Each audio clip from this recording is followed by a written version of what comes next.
సంతానం కావాలన్న మీ కలను నిజం చేసుకోండి. 49 అంటే సంతానం, 49 అంటే సంతోషం. వివరాలకు సంప్రదించండి. నమస్తే, శ్రీ మాత్రే నమః, శ్రీ గురుభ్యో నమః. సుమన్ టీవీ ప్రేక్షకులకు స్వాగతం, సుస్వాగతం.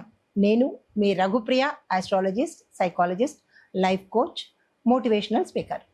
ఈరోజు మనము జూలై నెల మాస ఫలితాలను తెలుసుకుందాము. ఇందులో భాగంగా ఈ మాసాన్ని మనము ఆషాఢ మాసం అంటాము. ఆషాఢ మాసము అంటే చంద్రుడు ఉత్తరాషాఢ పూర్వాషాఢ నక్షత్రంలో అంటే చంద్రమానం ప్రకారము చంద్రుడు సంచరించే నక్షత్రాన్ని బట్టి ఆ మాసానికి ఆ పేరు వస్తుంది.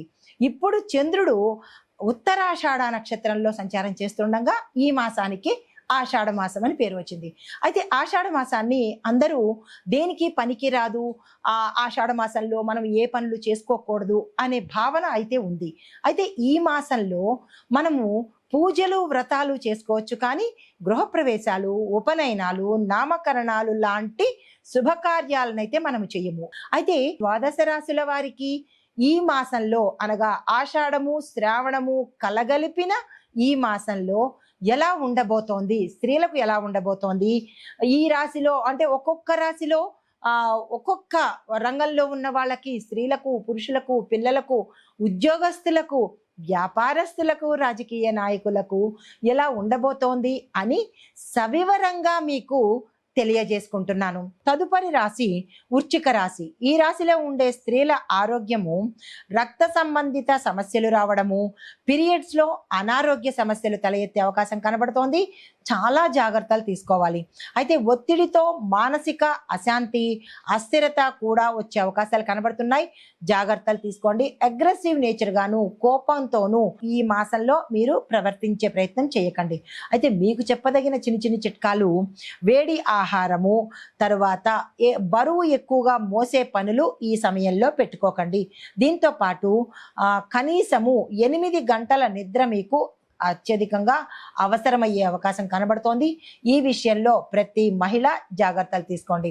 అయితే విద్యార్థులకు చూసుకున్నట్టయితే కనుక మెడికల్, ఫార్మసీ విద్యార్థులకు సక్సెస్ అయ్యే అవకాశము, మీరు విదేశాలు వెళ్ళాలన్నా, కొత్త కోర్సులు నేర్చుకోవాలన్నా, వేరే క్యాంపస్ ఇంటర్వ్యూస్కి వెళ్ళాలన్నా, ఇలా మీరు ఏదైతే అనుకుంటున్నారో దానికి సంబంధించిన ప్రణాళికలు కానీ, ప్లాన్స్ కానీ, లేదా మీ యొక్క ఏదైతే మీరు తలుచుకుంటారో అనుకుంటారో మీ యొక్క ఉపాధ్యాయులతో కానీ, తల్లిదండ్రులతో కానీ సంప్రదించి వారి యొక్క సలహా సహకారాల మీదకు మీరు చేసినట్టయితే సక్సెస్ సాధించే అవకాశం కనబడుతోంది.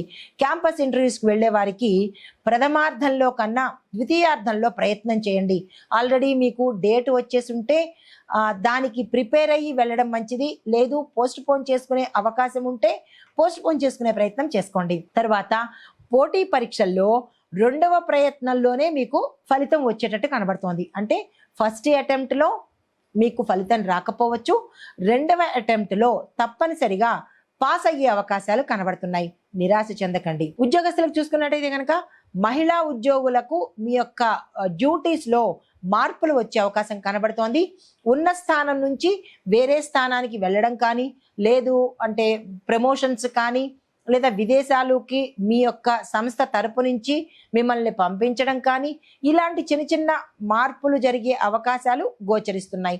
అయితే సహోద్యోగులతో వాగ్వాదనలకు దిగే ప్రయత్నం చేయకండి. వాళ్ళు ఏదైనా అంటే కనుక మీరు కామ్ అయిపోవడంతో కానీ, లేదా దాన్ని చాకచక్యంతో, సమయస్ఫూర్తితో నెగ్గుకొచ్చే ప్రయత్నం చేయండి, కానీ డిప్రెషన్లోకి వెళ్ళే ప్రయత్నం మాత్రం చేసుకోకండి. తర్వాత వ్యాపారస్తులకు చూసుకున్నట్టయితే కనుక కాఫీ షాపులు, హ్యాండ్మేడ్ జ్యువెలరీ ఇలాంటి వ్యాపారాల్లో ఉన్న వాళ్ళకి లాభాలు వచ్చే అవకాశం కనబడుతోంది. అయితే పెట్టుబడుల విషయంలో ఈ సమయము చాలా చక్కని సమయము. 24 తర్వాత నుంచి మీరు పెట్టుబడుల కోసం ప్రయత్నం చేసుకోవచ్చు.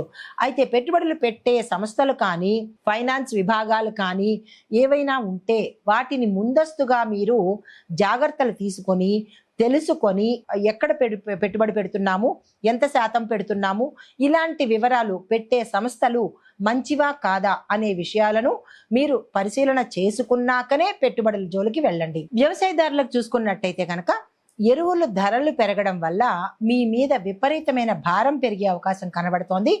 కానీ పంటలలో దిగుబడి అధికంగా వచ్చి మార్కెట్ ధర పెరగడం వల్ల మీకు ఆ ఖర్చు బ్యాలెన్స్ అయిపోయే అవకాశం కనబడుతోంది.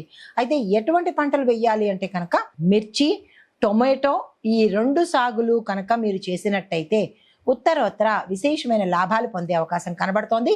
ప్రతి ఒక్క రైతు ఈ విషయంలో ప్రణాళికలు వేసుకొని దానికి సంబంధించిన చర్యలు తీసుకోండి. రాజకీయ పరంగా చూసుకున్నట్టయితే కనుక అంతర్గతంగా స్త్రీలు గట్టి పోటీ పడతారు. అంటే ఇంటర్నల్గా మీ స్త్రీలు పోటీ పడే అవకాశం కనబడుతోంది. అయినప్పటికీ కొంత సానుకూలంగా స్పందించే ప్రయత్నం చేసుకోండి. ప్రజలతో మీరు కమ్యూనికేషన్ ఎక్కువగా పెంచుకోవడము, ప్రజల మధ్యలో తిరుగుతూ ఉండడము, వారి యొక్క సమస్యలను మీరు కనుక్కుంటూ తక్షణ చర్యలు తీసుకున్నట్టయితే ప్రజలలో మీ మీద నమ్మకంతో పాటు గౌరవం కూడా పెరిగే అవకాశం కనబడుతోంది. ప్రతి రాజకీయ నాయకులు అంటే ఈ రాశిలో ఉండే ప్రతి రాజకీయ నాయకులు మహిళలు కానీ పురుషులు కానీ ఈ ప్రయత్నం చేసినట్టయితే మంచి పేరు ప్రఖ్యాతలు తెచ్చుకునే అవకాశం ఉంది. అయితే వాతావరణ పరంగా చూసుకున్నట్టయితే తడి వాతావరణం వల్ల ఆస్తమా బాధితులకి మరింత తీవ్రత అయ్యే అవకాశం కనబడుతోంది. అలాంటి వారు ఎవరైనా ఉంటే తక్షణమే డాక్టర్ పర్యవేక్షణ చేసుకోండి. తర్వాత నీటి విషయంలో జాగ్రత్తలు తీసుకునే ప్రయత్నం చేయండి. నీటి నిల్వల దగ్గర చెరువులు, తడిగా నాచు పట్టేసిన ప్రదేశాలలో జాగ్రత్తగా నడవడం కానీ జాగ్రత్తలు తీసుకోవడం కానీ చేస్తే 2 రకాల లాభాలు. ఒకటి, క్రిమికీటకాదులు దరిచేరకుండా ఉంటాయి. రెండవది, జారి పడిపోకుండా జాగ్రత్తలు తీసుకున్న వాళ్ళు అవుతారు. కాబట్టి ఈ ప్రదేశాలలో జాగ్రత్తలు తీసుకోండి. కుటుంబ పరంగా చూసుకున్నట్టయితే కనుక భర్త ఆరోగ్యపరంగా మీకు కొంత జాగ్రత్తలు తీసుకోవాల్సిన అవసరం కనబడుతోంది.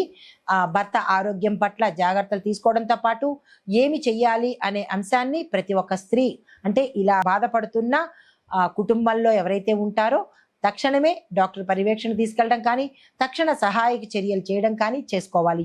దీంతో పాటు పిల్లలకు సంబంధించినటువంటి అంటే చదువుకున్న పిల్లలు ఉంటారు, పెళ్లికి ఎదిగిన పిల్లలు ఉంటారు. కాబట్టి పెళ్లికి ఎదిగిన పిల్లల పట్ల జాగ్రత్తలు తీసుకోండి. వారు చేసే పనులు కానీ వారు ఎక్కడికి వెడుతున్నారు అనేది క్రమశిక్షణతో తెలుసుకునే ప్రయత్నం చేసుకోండి.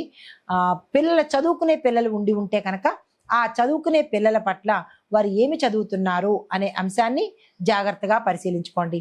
మీకు చెప్పదగిన పరిహారము, మంగళవారం రోజు సుబ్రహ్మణ్యేశ్వర స్వామి వారికి నెయ్యి దీపం వెలిగించే ప్రయత్నంతో పాటుగా ఓం అంగారకాయ నమః అనే మంత్రాన్ని 108 సార్లు జపించే ప్రయత్నం చేసుకోండి.